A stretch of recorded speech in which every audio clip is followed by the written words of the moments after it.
Many years ago, I got a proof of the unseen, and therefore unhelped, miseries of the homeless dog.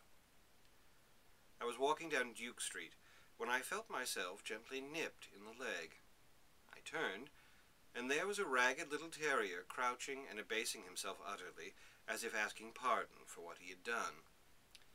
He then stood up on end and begged as only these coaxing little ruffians can.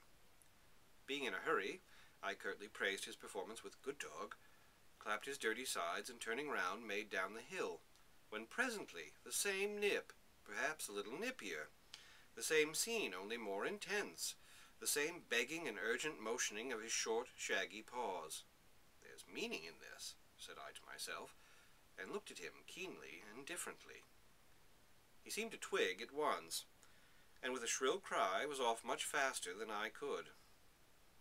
He stopped every now and then to see that I followed, and by way of putting off the time and urging me, got up on the aforesaid portion of his body, and when I came up was off again. This continued till, after going through sundry streets and by-lanes, we came to a gate, under which my short-legged friend disappeared. Of course I couldn't follow him. This astonished him greatly. "Why the hell don't you come in?" Well, I tried to open it, but in vain. My friend vanished and was silent. I was leaving, in despair and disgust, when I heard his muffled, ecstatic yelp far off round the end of the wall, and there he was, wild with excitement. I followed, and came to a place where, with a somewhat burglarious ingenuity, I got myself squeezed into a deserted coachyard, lying all rude and waste. My peremptory small friend went under a shed, and disappeared in a twinkling through the window of an old coach body, which had long ago parted from its wheels and become sedentary. I remember the arms of the Fife family were on its panel, and I dare say this chariot, with its C-springs, had figured in 1822 at the King's visit, when all Scotland was somewhat Fife-ish. I looked in, and there was a pointer bitch with a litter of 5 pups. The mother like a ghost, wild with maternity and hunger, her raging, yelling brood tearing away at her dry dugs. I never saw a more affecting or more miserable scene than that family inside the coach.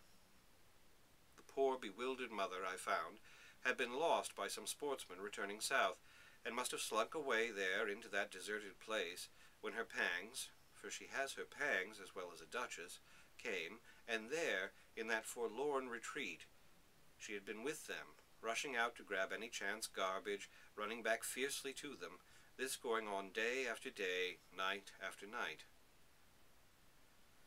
What the relief was when we got her well fed and cared for, and her children filled and silent, all cuddling about her asleep, and she asleep too, awaking up to assure herself that this was all true, and that there they were, all the 5, each as plump as a plum, all too happy in the treasure of her own exceeding pleasure.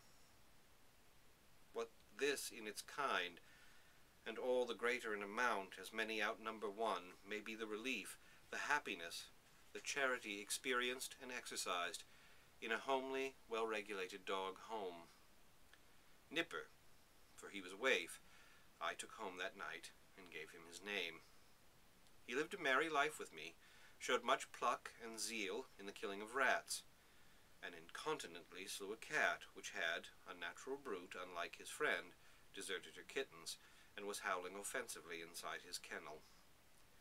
He died, age 16, healthy, lean, and happy to the last. As for Perdita and her pups, they brought large prices. The late Andrew Buchanan, of Coltbridge, an excellent authority in man, the honestest dog dealer I ever knew, having discovered that their blood and her culture were of the best.